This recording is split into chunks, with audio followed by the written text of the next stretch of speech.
What's up, everybody? Man, it's so good to be back with y'all. I got me, of course, Cedric Edison, man, and I guess I ain't even gonna, it almost slipped out, but my best friend, Ron Serving, man, co-host. Welcome back to the Man Cave, y'all. Just relax, kick your feet. Welcome back to the returning listeners, those of you that's new, man, we greatly appreciate you guys joining us. Hey man, we got something kind of interesting going on this week, huh, Ron?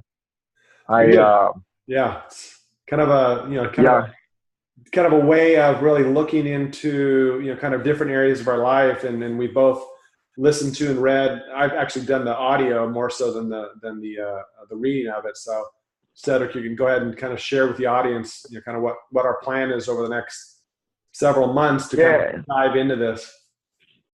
yeah, man. I'm super excited because this book that we're talking about, y'all. Yeah, I know it's definitely changed and continuing to change my life. And if you haven't heard of this guy, man, it's Lewis Howes, The Mask of Masculinity. I don't know if y'all can see that, man, but a darn good book, and appreciate it. And man, what it is, it covers nine different masks that men could wear. And this is not, again, just like our show, it's not about just men, because it's something great in this book for women too, because you kind of get the behind the scenes peek into some of the mindset that go on and the mask that us men wear to hide our emotions and our vulnerability. So you can get, tap into our psyche with this book, man. And man, Ron, what's your thoughts on this, bro? You know, when I first listened to kind of the overview of the book, and they describe just kind of briefly the different masks that men wear, I'm like, hey, I can identify with that one. That's definitely one that I could might play, kind of play itself out in my life in different ways. So mine was the Joker mask, which we'll talk about in the future. But the more I listened to it, kind of each mask and just kind of the areas that really, kind of allow us to dig deeper in our lives and not just kind of look on the surface of, kind of even thinking about a mask that we can easily take off or put back on, something that can be very difficult to take off or be more embedded in who we are. I felt like every one of the masks I had some sort of connection to, and different times in my life that I've had it on to a certain extent, or at least I can identify with it. And yeah, just a very interesting, kind of concept of how we as men, through our experiences, really can make conscious or unconscious decisions on, what types of, either physical or emotional or psychological barriers to keep us from really showing who we are. And I think these masks can be something that create a space to where people don't really know that true person. And I can be a testament to that, to where, at times myself, the mask of the Joker, would keep me from, kind of allowing myself to really feel like my feelings are okay. Feelings that I've had in the past that, I have struggled with, that it's okay to have those, to share those, and to, kind of put those in the past. So I know tonight we kind of selected one of the masks to talk about tonight, and Cedric felt like it was one that really resonated with him, and that's the Stoic Mask. So I'm interested, Cedric, when you kind of read through this and digested it, and really kind of probably physically it felt like you were wearing that mask. Tell me a little bit about that experience, maybe from just the get-go, when you started diving into that, what things came up for you? Man, if you will, I'm gonna read this real quick from the book, y'all. Number one, the Stoic Mask. Because every man must be invulnerable and tough. Emotions are carefully managed and suppressed. There can be no crying, no pain, no feeling. Wow. A wall is put up between him and the world to protect him, to pretend he doesn't feel the things he does. because weakness is an invitation to scrutiny and judgment and rejection. Man, that was so much for me, man. And you know, just hearing that again, I think for me, it really all boiled down to, for now, digging into it, my childhood is where that all began for me. Mm-hmm. You know, like, man, when you come up in the quote unquote, the hood, the ghetto, hey, you can't show no emotions. You can't show no weakness, no feelings. You have to be a walking, talking example of no emotion. And that was what it was to be a man, which is kind of weird because it was really just a bunch of boys and that didn't have fathers around, just with our perceptions of what we thought a man would be, you know. And I could see, you know, and I can still see it sometimes today. It's like you try and turn it off, you know, especially being the coach. It's like, oh, I'm not supposed to get mad sometimes, or I shouldn't be this. And like, what if I'm angry? And, you know, I recognize, like, at first I didn't know what it was, but now to be able to put a word, you know, words with it, like, holy shit, like, okay, that's actually something I'm putting on to hide who I am underneath. So what might you have experienced back then to kind of put yourself back in that situation where you're kind of in that, you know, scenario of having these, you know, young boys that are kind of thinking they're men because they didn't have, you know, those father figures in their life. They're kind of living that life as men, as young boys, you know, that Stoic Mask that you were in amongst others that kind of wouldn't allow you to, or wouldn't invite you to share that vulnerable side of yourself. What might you have experienced if that kind of slipped and you felt a need to kind of put yourself in that position where you cried, or you know, shared a feeling of sorrow, or you really showed one of those feelings that you knew how it was judged by you as well as by others? How do you think that crowd that you ran with, how might that have played out in your life? Man, you know, looking at it now, man, I don't know. And maybe this is something, like, I guess for me, I think, man, I probably would have been bullied because I was bullied. You know, I had a bully. So you know, and even being, so I was gonna say, you knew what the result would be, so it wasn't even a tempting thing for you because you knew it was going to lead you down a dark road to nowhere. Oh yeah, because I mean, it's, you know, I can remember moving there, and so you can kind of see how it played out. I remember the first time, you know, because we lived in a house and everything was, you know, quote unquote perfect. We literally had a white picket fence, you know, and then mom splits, and now single mom, 3 kids. We ended up moving to these things back then called projects, you know, apartment. And man, I remember getting ran in the house, you know, and then it was like mama had to teach us, hey, ball your hands up. Okay, you got fists. All right, if they hit you, you hit them back. So you go out there and then, you know, you start trying to protect yourself. So you want to play. And then, you know, I had my bully, and then it was, you know, he was bullying me in a different way, you know, take my money and then try and tell me to stop crying, you know, and then you catch him, you know, all of this different stuff. And it was, and not that it really, the crowd created that situation. Like you said, it was just one of those things, man, you just knew, you know what I'm saying? Like, you just knew you didn't do it because you witnessing, it might not happen to you, but then you see it happening to somebody in y'all clique. You know, oh man, boys don't cry. And then, you know, you got one of the older guys, you know, teenagers, but you looking up to them because they the cool dudes in the hood. And they like, man, yeah, you know, y'all don't cry. Like, boys don't cry, men don't cry. So not that it was necessarily happening. It was just shit that I witnessed, right. You know, and it's like, oh, okay. Because I was never really a whole in the thick of it. You know, I'd be around, I kept myself relevant enough not to get fooled with, you know what I'm saying? Right. But still back enough to where I didn't get in a bunch of trouble. Right. So it was like, okay, I know how to react when I do that. Okay, I won't cry here. I won't do that.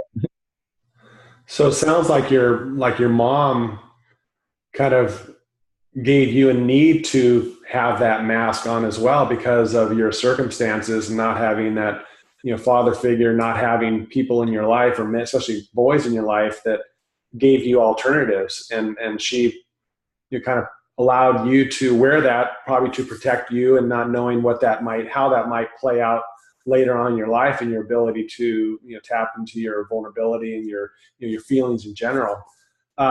So when did you? I know you've read this book, and that kind of opened up your eyes and heart, and all the emotions to, kind of how this affects your life.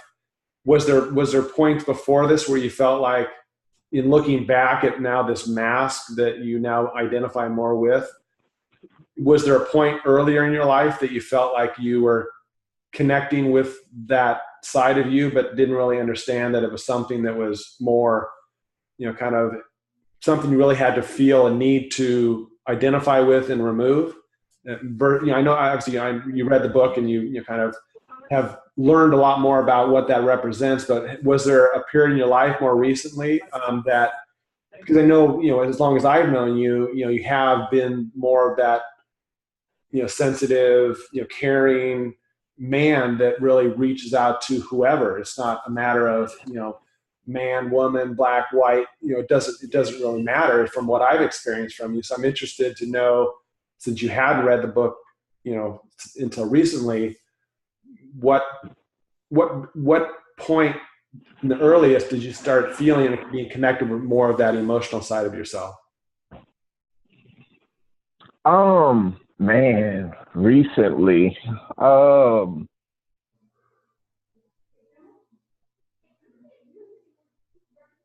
man, I probably have to say when I really, really started tapping into my emotions and feelings was really after my divorce. Is really when it woke me up. Yeah. Um, because I was like, man, what's going on? And I don't necessarily know if it was good stuff, but and again, it was another mask too, because I felt defeated, but at the same time I was sad, because I'm doing this, and I was just like, why am I feeling like this? Like, why am I emotional? Why do I even care about it? Like, it happened, get over it. Like, but it was a revolving thing. It was just like, oh my God. And then, that kind of went away. And then it was really after my surgery. Well, I wouldn't say after my surgery, but finding out that, when I first found out that I was sick, it was just like, whoa, okay. Like, you screwed up, because like I knew I had the aneurysm, you know what I'm saying? But they couldn't do anything. It had to get worse before it could get better. But it got really, really bad before it was time for them, before they predicted. And it was just, now you got to go. So when they first told me about it, and I'm like, hey, well, let's fix it. And they tell me everything that comes along with it. I was like, so I'm a ticking time bomb? Like, I could literally die just from a slip and fall? Like, for real? Right. Like, man, really knowing that you're not in control and looking at everything, man, it was like I felt everything tenfold, like every emotion it was. And I was like, what the hell? And I remember, like, man, it was so crazy for me having, like, now I can look at it, but it was that mask, that Stoic mask. Like, I barely cried at my little sister's funeral. You know what I'm saying? And for me, and that was like really the last time tears really dropped from my eyes multiple times. I might get one tear and it was like, suck it up, move. And man, I could remember just crying. I thought I was broken. I was like, what's wrong with me? Like, why am I feeling? So about 4 years ago, 4.5, is really when I start first feeling that emotion, like that emotional me. That's, yeah. Well, the sensitive side, I would say, because reading the book, I was feeling it. I was just dealing with it the wrong way. Right. So how has it impacted people in your life when you now have identified more with that, when you kind of look back 4 years ago and up to today, when you're speaking about, this being something that you're really recognizing and identifying more with, how have you experienced others in your life because obviously you have some of your old friends that you have some contact with, not on a regular basis. Some of your friends, I think, are still doing the same thing that they were back when you were kind of running with them. Have you had some, kind of, I guess, experience with people in your life that have now seen this willingness to show and remove this mask and to share this part of you that, I guess, how have you experienced others experiencing you, I guess is the question. How do you see others around you kind of responding to this person that you feel like you're now more connected with? Man, I'm sitting here thinking about it, and I don't really, and this is like me now, I don't really think people are reacting any different to me, but people that are still here, the way that they're reacting is probably the same. Like they always saw it in me. And now I think I'm seeing them different now. Right. And I experience them different. So that automatically creates a totally different experience. I know that's crazy, but I see them different because I don't have a mask on. When you put a Halloween mask on, the eyes are slitted or whatever. So I see them different when they were seeing me the whole time. Right. Because they knew me and they knew me without the mask. But in the newer relationships, like us, like this never would have been the old me. Right. You know what I'm saying? It probably wouldn't have been because I wasn't big enough on the inside to be like, man, let me like saying I love this dude. That's my homeboy. Like, nah, man, you ain't in my circle. I don't know you. I don't even know you. That type of thing. I'm gonna do me. So, the relationships are a hell of a lot better. They're more meaningful because, the reality of people that aren't for me don't gravitate to me, and the people that are, they do. So it's just genuine all around, man. Right. Yeah. And I think, when you were saying that, I was thinking, myself, putting this podcast and our conversations out there that, anybody in the world could listen to.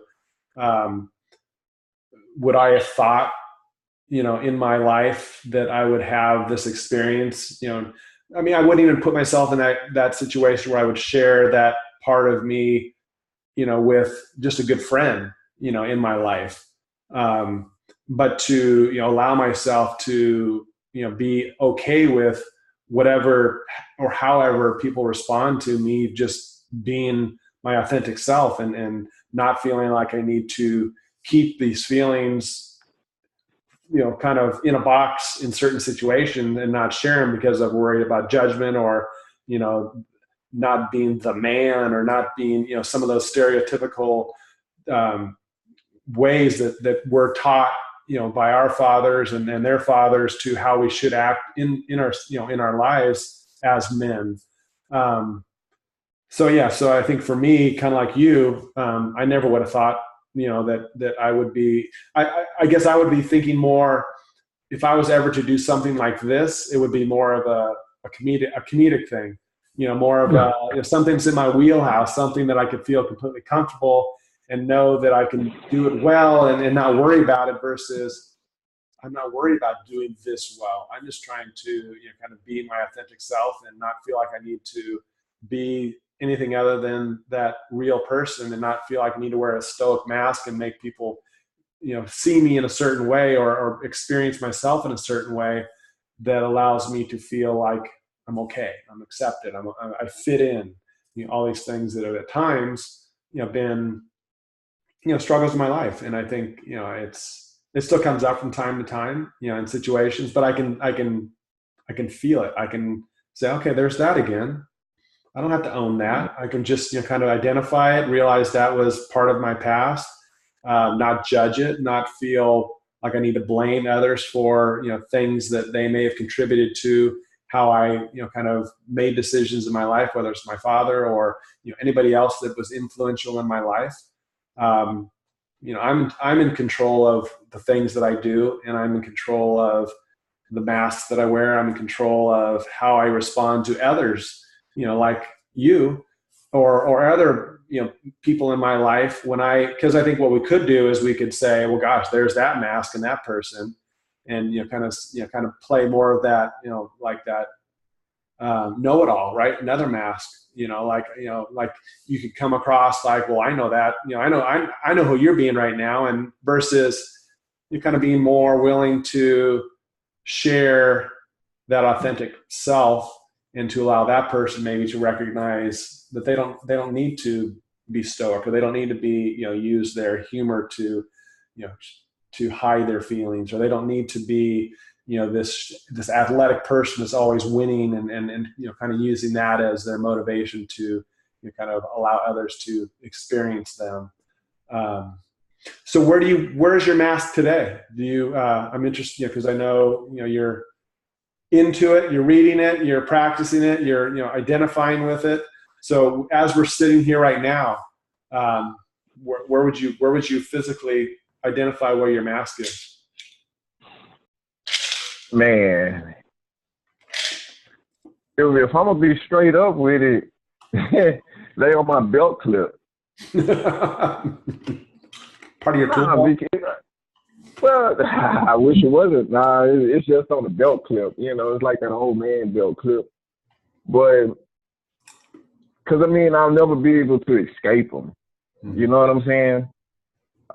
No matter where I go, the possibility of me grabbing one and putting it on to fit the situation is there. So they're gonna always be with me. That's why I'm like, but and again, I don't know if this is the Joker mask or not, but I just thought it was funny, because you can identify with them all you want to, you know what I'm saying, and understand them all you want to. The thing is, I'm not perfect. I'm human. Right. So at some point, just like the book says, at some point I understand that, it's there, but it's up to me to recognize when it's there, or quickly recognize if I don't. I need to be able to identify what's going on with me rather quickly to take it off.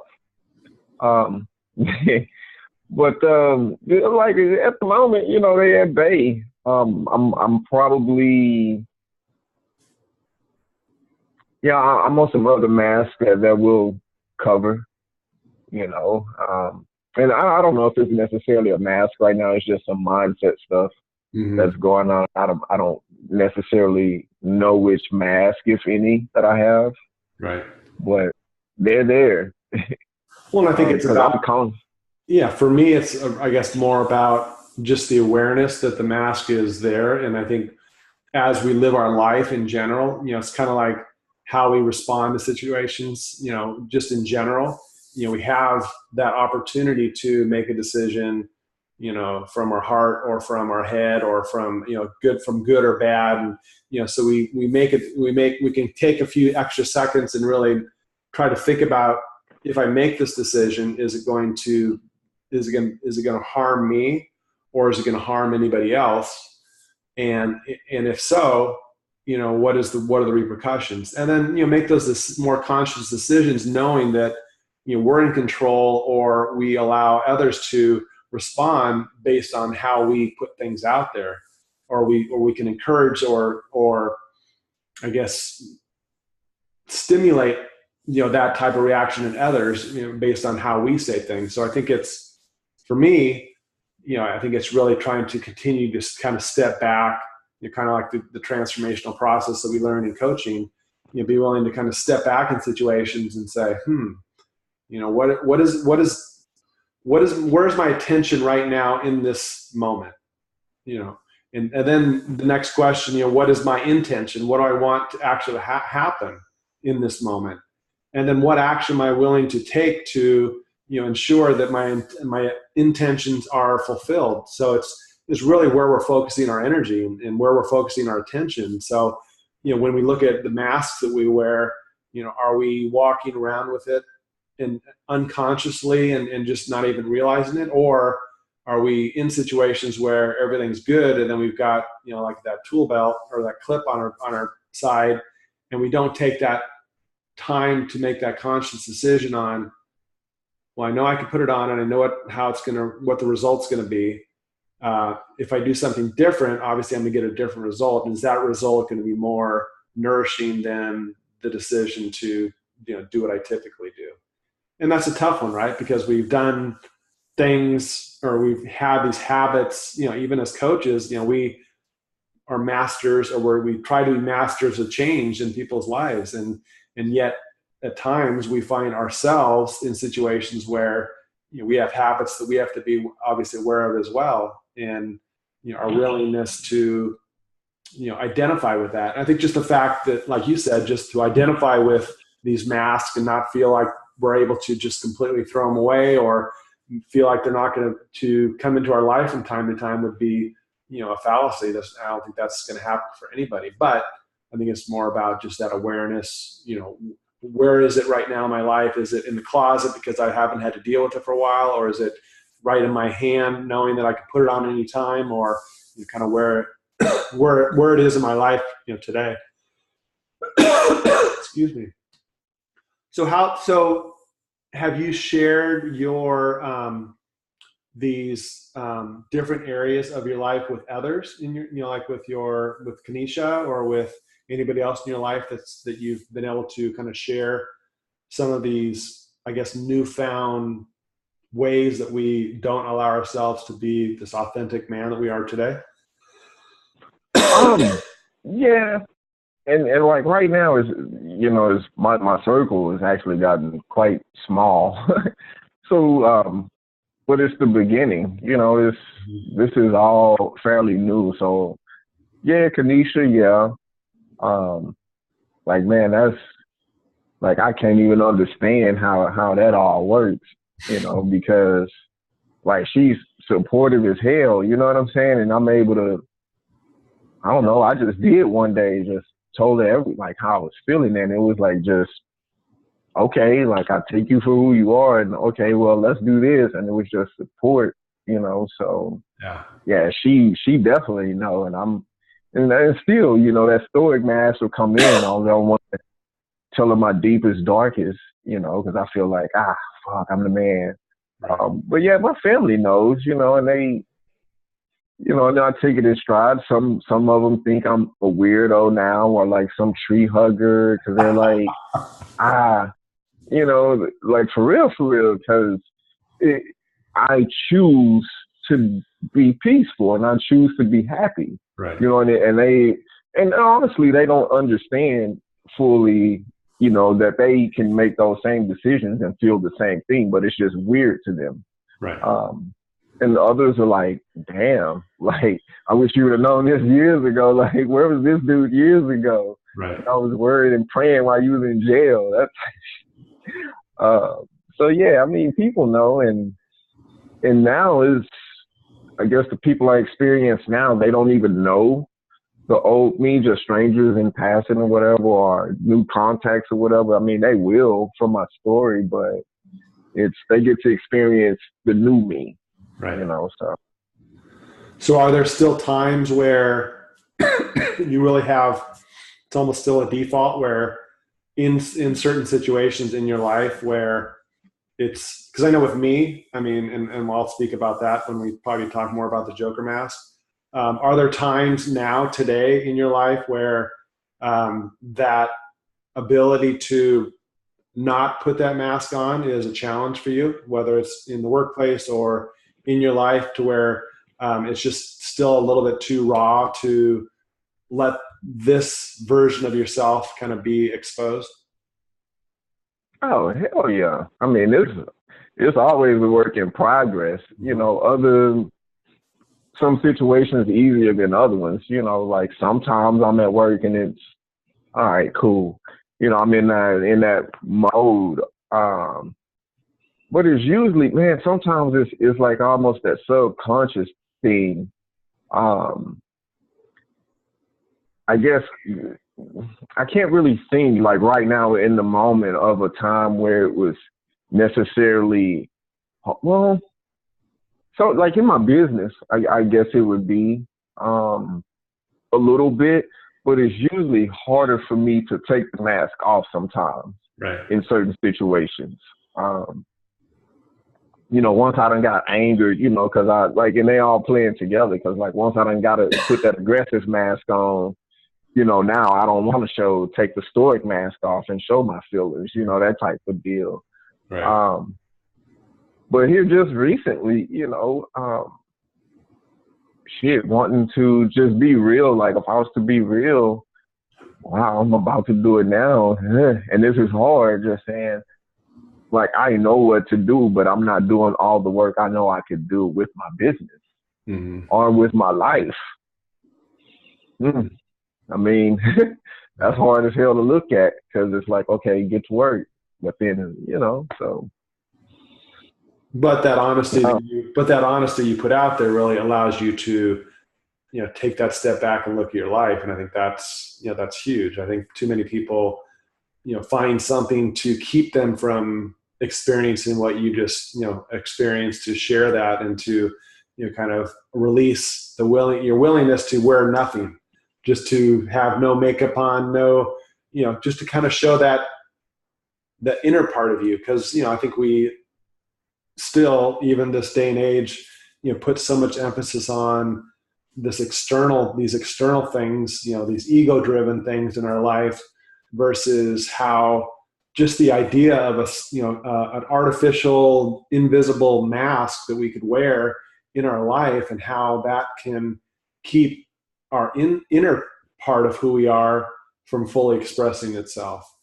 And I think, it's interesting to think about, although we're talking about some of these things where the mask can be a challenge or a barrier from being something that you are, there's lots of upside to it too. I mean, there are those times where that Stoic mask can be very important to wear. That I guess it's the differentiation between a mask of deceit or from sharing versus that mask that's more kind of enhancing a situation, like with humor, or the Joker. I mean, there's the ability to make people laugh and to have a good time and to enhance a situation is awesome. But we all know there's situations where humor can be quite the opposite. And so even any one of these 9 masks that we wear or could wear, there's lots of love and acceptance for those parts of us that we identify with in those masks. So I think it's not just about us diving into this book and now judging ourselves for these masks that we potentially could wear. At least for me, it's about, I guess it's just more of an understanding and just really kind of paving the road of where we can grow in our lives and how we can really create opportunities to, now that we have, children in our life, how we can start seeing some of those tendencies to start creating them their own little mask or something that prevents them from being that person that we know that they are or can be and what they want to be in their life. For me, that's kind of where I'm really kind of diving even deeper into this, is just how, I can learn from this, do the best I can to be the best man I can be, but also kind of identifying, at different ages of my son's life where, where I started deciding unconsciously to consider doing these things that I guess allowed these masks to become more prevalent in my life, and how I might be able to share certain parts of who I've been and who I am now to allow him to at least have, like, dad's not perfect. Dad's not, he doesn't have these ups and, he has these ups and downs that has allowed him to be this version of himself today. And he can, identify with areas in his life that he, was not his authentic self, yet he persevered and moved through that. So now you're kind of getting closer and closer to that day where you're going to have that similar experience. So I guess from a father to a soon-to-be father, I think this is a great time in your life to be doing the work you're doing. And I honor your willingness to really allow yourself to do the work you're doing, because it's only going to obviously make you the best man you can be. But this, Messiah is going to be just such an amazing boy and man because of the hard work that you're doing for yourself right now. Well, that's how I feel about Anthony. I'm like, man, he got a cool dad doing something good in the world, real cool. So he's gonna pick up on that, man. It ain't. Anytime is great. Man. So, so this Stoic Mask, so today when you kind of think about that, where do you feel that, so I guess I was going to think about your father. So would you say your father also wore that same mask, the Stoic mask? I mean,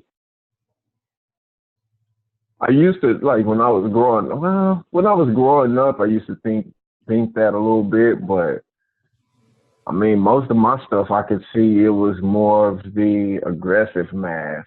Okay. It was, yeah. And we're going to dive into that because I know that was another one that kind of resonated with you. And like I said earlier, I think each one of these has a little bit of piece of us, but I think there is that more predominant one that we identify with. But, as we've been talking more about the Stoic Mask, I can see, how that's, kind of been even more, kind of involved in my life than not. And I think that's what's cool about this book, is just allowing for you to kind of be curious. And we've talked about that before, on our podcast of, when we go through these opportunities for growth, do we kind of give ourselves up to the potential or the possibility of anything that may come into our consciousness, whatever it is. I mean, just a realization of something that we need to cry about, or we need to laugh about, or we need to, share with somebody else because it kind of kept us stuck. And, these masks for me have just been something that gives a little bit more representation in my life of, it's almost like layers that we've built in our own life, and or the walls we need to break through, and all these other kind of acronyms for, where we've been unwilling or unable to move forward in our life. And this is just another, I guess, another way of looking at the things that we've done, or the experiences we've had, or the decisions that we've made, that we create these masks, walls, barriers, all these things that ultimately we have control over to decide to step forward and really create new opportunities for ourselves. Yeah, man. I don't know why hearing that, man, it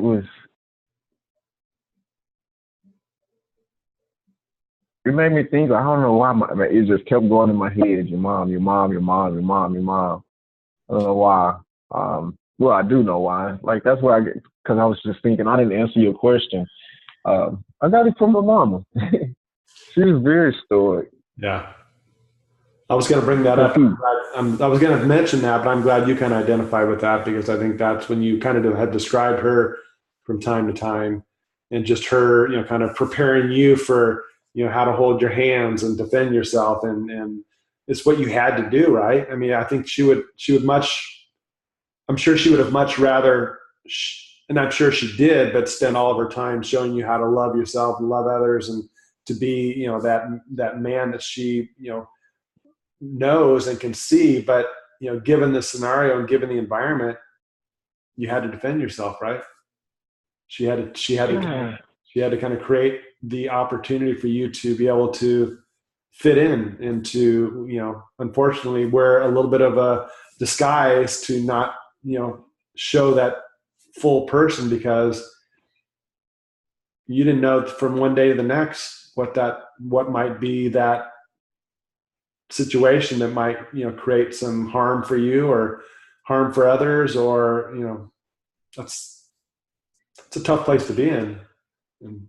Yeah, and because I'm seeing, I'm like, I think a lot of it came from, man, it's generational. Yeah. You know what I'm saying? Like, cause I can remember hearing you, and it doesn't seem like, I don't know, for me, it just, emotional stuff just wasn't talked about.